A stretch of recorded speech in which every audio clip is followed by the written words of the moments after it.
Shalom, when it starts for souls by giving no praise to Yahweh, Bashem Shah, Bashem Kakadash, double honors to the apostle, great Milsa, and honors to brothers doing the work of the Most High in truth and in sincerity. Yahweh's real name, of whom the world English calls God, Jehovah. Yahweh, his real name is Yahweh. Son's true name is Yahweh Shai, and when we pray Yahweh, Bashem, Yahweh Shai, but in, meaning the and Sham, meaning names Yahweh in the name of Yahweh Shai.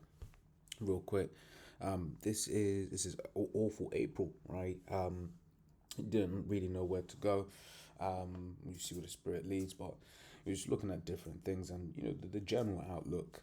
When you look at the UK is bleak, right? And when you look at certain of these policies, right, you understand that this man is basically getting ready to to shut up shop, right? To shut everything down because people are getting squeezed, right? P.S. When people are out and about, they may put on a good, what they call it, they put on a face, but really they're suffering. This is Proverbs 29:2. When the righteous are in authority, the people rejoice, right? It says, but when the wicked bear fruit, the people mourn.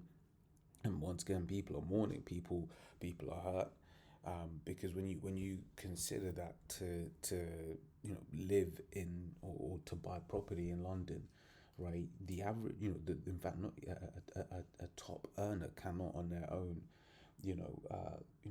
buy a house by the regular rules, right? Because it's what 3 to 5 times salary. So unless you got like a really good deposit or you're on a scheme of some sort, right, to get on the property ladder, right? It's now impossible to get a regular house, a flat, doable or whatever, quote unquote doable, right? But even then, you're just then gonna be in pain, right? And once again, this is all by design, right? We understand once again that he is getting ready to to put an end to all of this, right? So when we're seeing all of these price rises, when we're seeing, the different tax laws, right, that are about to come in at is it the end of this week? But basically, it's in the first week of April, early April, right, when the new tax year begins. I believe it's the end of this week, right?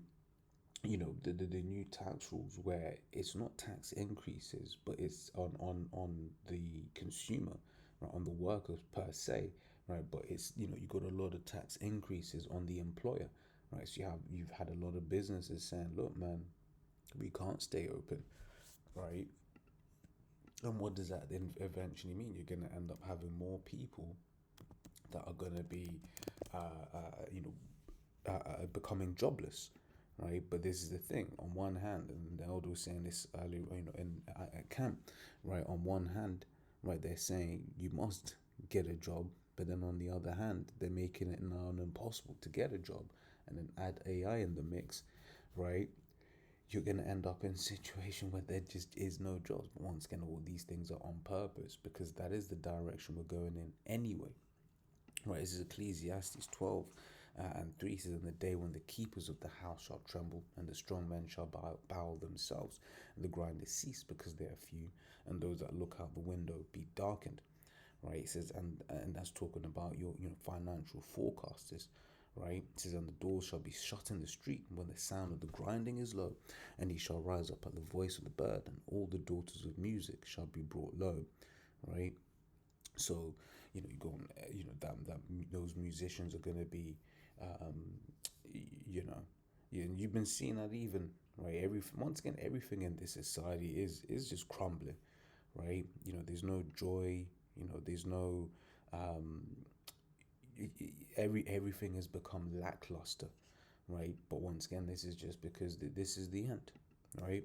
So this is the titles are awful April. Bill rises Britain's face from council tax to energy and cars, right? Which even one of the things I'll jump to that, right?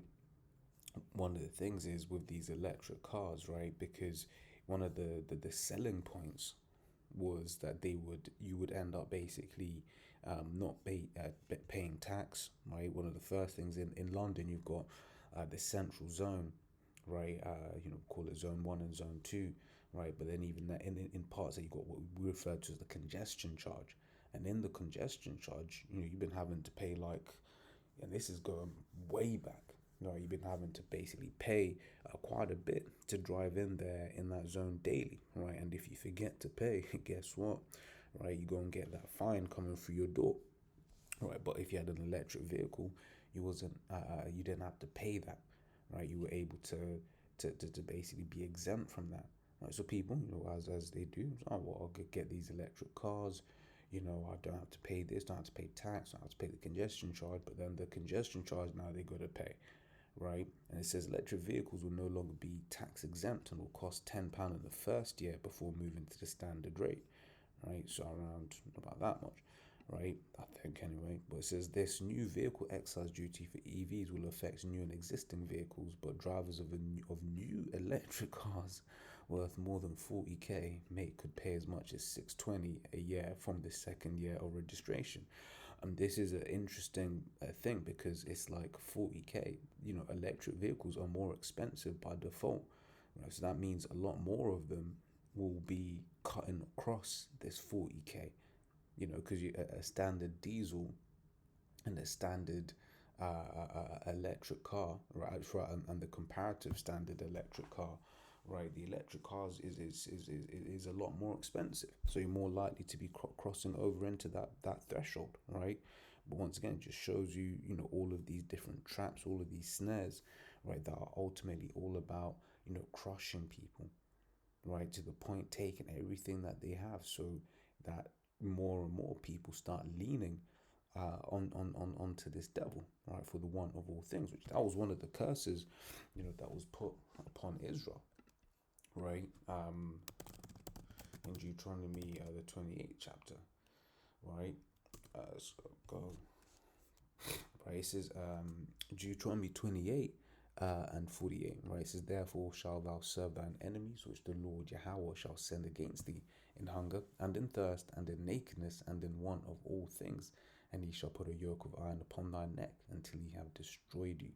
Right, so that was one of the curses that were put upon us, that we would be going to this Edomite for everything, right? But and when you're observing society, right, how more, right, autonomy is being taken away, right? But that's not, once again, that's not by accident, right? He wants you to, wants the people, right, to be in this position of having nothing, right? So that they come to him, so that then at the end of it all, right, he can come and offer them that salvation once he takes everything away, which is going to be what he refers to as salvation, right? Which is that MOTB. Okay, I'm just gonna grab that as well. This is our Revelation 13 and 16, right? It says he calls with all, right, both small and great, right? So it's talking about, your regular guys, your so-called a celebrity, right, rich and poor, right, your so-called rich guy and your so-called poor guy, free and bond, right, to receive a mark, right, in their right hand or in their foreheads, so then that no man might buy or sell, save he that had the mark or the name of the beast or the number of his name. So he's gonna basically make it such that if you aren't a part of this system, right, you are, but rather if you don't have this device, you're not going to be a part of this system whatsoever, right? Now, but we understand that this man's kingdom is done anyway, right? So we don't want to have anything. And let's start off with this. We see this kingdom as filthy, right? you know, um, he'll be on the phone to a brother. Bro might be driving, might see, a freak, right? And then you just hear effing freak. You know what I really want to say, right? But that's the world that we live in, and we don't want this place to continue. Right? Plus, also we know that once this man has basically, you know, um, imposed this thing, right, that we're basically at the end, that it's only going to be a short matter of time, right, till the Lord delivers us, right, because it's going to be a great persecution during that time, right? So let's grab that real quick. This is Jeremiah 30:7, right? It says, alas, for that day is great, so that none is like it. It is even the time of Jacob's trouble, but he shall be saved out of it. Because Esau, pursuant to Revelation 12:12, Ezekiel 21:9, it's like it's going to be coming down with great wrath, right? He's going to be coming down with great wrath, and the Lord is going to have to make an intervention for us. You can read of that in Isaiah the 59th chapter and the 19th verse. It says, "So shall they fear the name of Yahweh from the west, and his glory from the rising of the sun. When the enemy shall come in like a flood, the spirit of Yahweh shall lift up a standard against him." Right? So, people may look at us and be like, "Oh, why do you want these things to come?" So we want these things to come because we understand there's no entry into the kingdom, right, without this calamity coming to pass, right? So uh, uh, when we're seeing these different squeezes that this Edomite is putting on the people, right? We're like, oh, okay, right, we're putting two and two the spirit, we're putting two and two together, right? And we're saying, all right, so he's gonna make it so unlivable, such that when people start crying out, right? Guess what? They going basically be willing to do anything, right? An example of that is in Egypt with Joseph, right? When the people are, look, man, we ain't got nothing, which is another reason why you're seeing all the issues with the farmland and stuff like that, right? When the people in Egypt had nothing, guess what? They went as far as to say, look, man, we'll sell our bodies. Hey, we'll be in slavery unto you, okay? Which is what he is basically getting ready to do to these people, okay? So like it. Right, this is Deuteronomy second Ezra 7 from 6 on the point I was making before. Right, so there's also another thing. A city is builded and set upon a broad field, and is full of all good things. The entrance thereof is narrow, and is set in a dangerous place to fall, like as if there were fire on the right hand, and on the left hand a deep water, and and one only path between them both, even between the fire and the water, so small that there could be they could but one man go there at once. If this city were given unto a man for an inheritance, if he never shall pass the danger set before it, how shall he receive this inheritance? Right, so that's why we're welcoming, all of these calamities that are coming to pass, because the kingdom, right, is going to be beautiful, right? It's going to be amazing. It's going to be peaceful. When I read Isaiah the second chapter, speaks about how there's going to be war no more, right? You read Revelation 21, it speaks about how we ain't gonna cry no more pain, no more suffering, and that's another thing, man. Even amongst Archeum, you see brothers suffering, right? In whatever it is that they are going through, right? Brothers be suffering, man, right? And in that, we're just like, hey, Lord, Baba Kusha, hasten the day, right? Make haste the end of this man's kingdom, right? So, so yeah, on that, we're just like, look, man, whatever we have to go through, right? That's the prize. You read the books are written by Paul, right? The letters written by Paul, right? There are analogies to linking to like sports and boxing, a lot of boxing references and stuff, right?